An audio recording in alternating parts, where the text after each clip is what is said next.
बहुत ही पावन त्यौहार है। हम सभी सुहागिनों के लिए, सभी महिलाओं के लिए जिनके संतान हैं। और शीतला माता जैसा नाम उनका है वैसा ही बहुत शीतल हृदय की है। आज मैं इसी से संबंधित एक कहानी कहने जा रही हूँ जो बहुत पौराणिक कहानी है। और माता की पूजा में कभी भी देखा देखी कोई काम नहीं करना चाहिए। जो अपनी श्रद्धा भक्ति से हो वही उनको अर्पण करके क्षमा याचना करके आशीर्वाद लेना चाहिए। और चलिए कहानी की ओर बढ़ते हैं हम लोग। एक बुढ़िया माई थी, उनकी 2 बहुएं थी। शादी के काफी साल हो गया था लेकिन उनके कोई संतान नहीं थी। बूढ़ा माता शीतला माता की बहुत परम भक्त थी। बिना उनको भोग लगाए, बिना उनकी पूजा अर्चना किए कोई काम वो करती नहीं थी। तो उन्होंने माता जी से बहुत प्रार्थना की कि माँ, इतने दिन हो गया मेरे बहुओं के भी कोई संतान नहीं है, आप उनकी गोद भरिए, वो लोग भी आपकी पूजा करेंगी।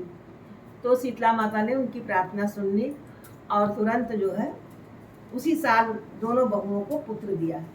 तो उनकी बड़ी बहू जो है वो थोड़ा आलसी मिजाज की थी और छोटी बहू जो है बहुत कामकाजी, बहुत फुर्त थी। तो शीतला सप्तमी का दिन था। अष्टमी के दिन की बसौड़ा की तैयारी करनी थी और पूजा का प्रसाद बनाना था।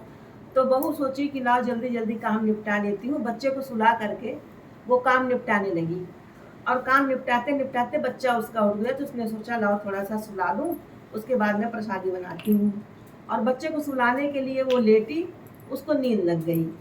नींद लगते ही और चूल्हा जलता रह गया, सो गई वो। रात में माता शीतला भ्रमण के लिए जब निकली, देखे मैं हमारी पूजा किसके किसके घर में हो रही है। तो उनके घर में गई। जब उनके घर गई तो देखी चूल्हा जल रहा था, बहू सो रही थी और शीतला माता वहीं लौट गई और जल गई बुरी तरह से। जब बुरी तरह से जल गई तो सुबह उठ के देख रही हैं बहू रानी की चूल्हा पूरा जल रहा है यहाँ से वहाँ तक और बेटा भी जला हुआ पड़ा है। अब वो रो रो के उनका बुरा हाल। गई अपनी सासू माँ के चरणों में पड़ी, माँ ये क्या हो गया? कहीं बेटा गलती से हो गया और यही तुम अपना बेटा, मरा हुआ बेटा लेकर के और शीतला माता की शरण में जाओ, वो अवश्य ही तुम पर दया करेंगी। तो वो अपना दलिया में बच्चे को लेकर तो शीतला माता को ढूंढने के लिए निकल पड़ी। जैसे ही रास्ते में चली जा रही थी तो रास्ते में 2 तालाब थे जो इतने शीतल और मीठे पानी से भरे हुए थे, तब भी उनका पानी कोई पीता नहीं था। तो कहे कि भाई भाई कहाँ जा रही हो? कहीं भैया मैं तो दुख की मारी हूँ, मेरा बेटा ऐसा हो गया है, शीतला माता को देखने जा रही हूँ। तो कहीं बहन जा ही रही हो तो मेरा जो है ये संदेशा माता से कहना कि मेरा इतना शीतल जल है दोनों तालाबों में और इसमें कोई पानी पीने नहीं आता, तो ऐसा जल भरने से क्या फ़ायदा? कहीं ठीक है जा रही हूँ, अगर मिलती है तो कह दूँगी। आगे बढ़ती गई तो देखे 2 सांड आपस में लड़ रहे थे। उन्होंने कहा ए भाई रुक। अब डर के मारे बेचारी रुक गई। तो कहीं कहाँ जा रही है? तो कहीं भैया एक तो परेशानी में मैं पड़ी हुई हूँ, दूसरा तुम लोग हमको तंग कर रहे हो, मैं शीतला माता को ढूंढने जा रही हूँ।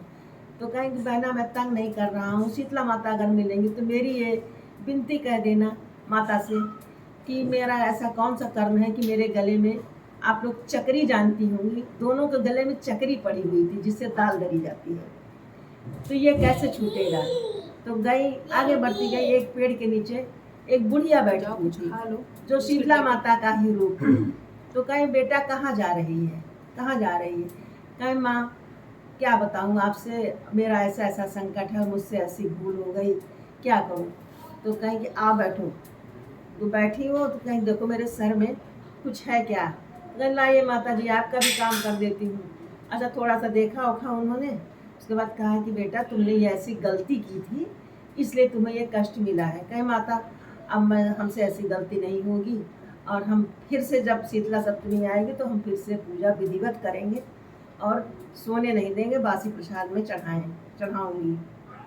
कहीं जाओ बेटा, तुम्हारा लाल तुमको जीवित मिलेगा। इतना कहकर शीतला माता की गोद में उसने अपना लाल दिया और शीतला माता ने उनका लाल जीवित कर दिया। अब उनकी इच्छा पूर्ण हो गई। माता जी एक बात आपसे कहना चाह रही हूँ, आपसे मिलने के लिए आ रही थी तो रास्ते में 2 तालाब मिले, उन्होंने अपनी विनती ऐसे आपसे कही है। तो कहें कि उनसे कह देना कि पूर्व जन्म में वो दोनों बहनें थीं और दोनों बहनें जो है बहुत ही मतलब क्रूर स्वभाव की थी। किसी को 1 लोटा पानी तक नहीं देती थी, जो भी दरवाजे पे आता था उसको भगा देती थी। इसी पाप के कारण उनका जल कोई पीता नहीं है। अब तुम जब जाओगी तो वहाँ उस तालाब से 1 अंजलि जल जैसे ही पियोगी, सारे पशु पक्षी सब पानी पीने के लिए आने लगेंगे। दूसरी विनती उन्होंने साड़ी की सुनाई, तो उन्होंने कहा कि उनसे कह देना कि पिछले जन्म में वो दोनों देवरानी जेठानी थी और दोनों ही देवरानी जेठानी के घर में चकरी, जात और ओखली सब थी। तो पास पड़ोस की औरतें जब कूटने पीसने आती थी तो ये लोग डांट के भगा देती थी। इसी पाप के कारण उनके गले में ये चकरी पड़ी हुई है। और अब तुम जाओगी तो चकरी जैसे हाथ लगाओगी टूट जाएगी और उनका जीवन लौट आएगा। जैसे ही लौटी तो रास्ते में वो सांड मिले और तुरंत जो है पूछे कि बहन क्या कह रही हो, क्या कही माता जी? तो कहें कि चलाना पड़ेगा ना, माता जी क्या कहूँ? तो उन्होंने कहा कि माता जी ने ऐसा ऐसा कहा है। जैसे ही हाथ लगाए वो चक्री टूट गई। दोनों आपस में लड़ना बंद कर दिए। फिर तालाब के पास पहुंची, तालाब से उन्होंने कहा कि तुम लोग पिछले जन्म में बहनें थी, तुम लोगों ने ऐसा किया, इस पाप के कारण ऐसा हुआ है। तो जो है 1 अंजलि जल जैसे ही पिया, सारे ऊपर से पक्षी उक्षी जो है सब आके तैरने लगे, पानी पीने लगे। तो इस तरह से उनकी समस्या का समाधान हुआ और वो लौट के गई तो सासू माँ के चरणों में गिरी और बताएं कि माता का ऐसे ही दर्शन हुआ और माता ने लाल दिया। उन्होंने लाल को माता जी की अपनी सासू माँ की गोद में दे दिया। ऐसे ही उसकी जेठानी देखा देखी यही काम उसने भी किया, जानबूझ करके किया कि आग लगा दी, बच्चों को लेके सो गई, फिर लेके निकली शीतला माता को ढूंढने। और जो जो विनती तालाब में छोटी बहू से कही थी, सांड ने छोटी बहू से कही थी, वही विनती उससे गई, लेकिन इसने दुत्कार दिया और आगे बढ़ गई। जहाँ शीतला माता बैठी हुई थी उन्होंने भी इससे कहा कि आओ हमारे सर में थोड़ा सा देख दो। कहीं कह रहे हमारा बच्चा मरा हुआ तुम देख दे। तो शीतला माता ने उनको लाल वापस नहीं किया और वो लौट के जब गए तो सासू माँ के चरणों में गिर के रोने लगी। तो सासू माँ ने कहा बेटा तुमने बहू से, तो छोटी बहू से गलती हुई, उसने प्रायश्चित किया, लेकिन तुमने जानबूझ के ये काम किया तो इसलिए तुम्हें पाप मिला है। ये देखा देखी तो कोई काम बहनों मत करिए और जो भी श्रद्धा से हो उनकी पूजा अर्चना कीजिए, क्षमा याचना कीजिए और आशीर्वाद पाइए। एक बार प्रेम से बोलिए, बोलो शीतला माता की जय।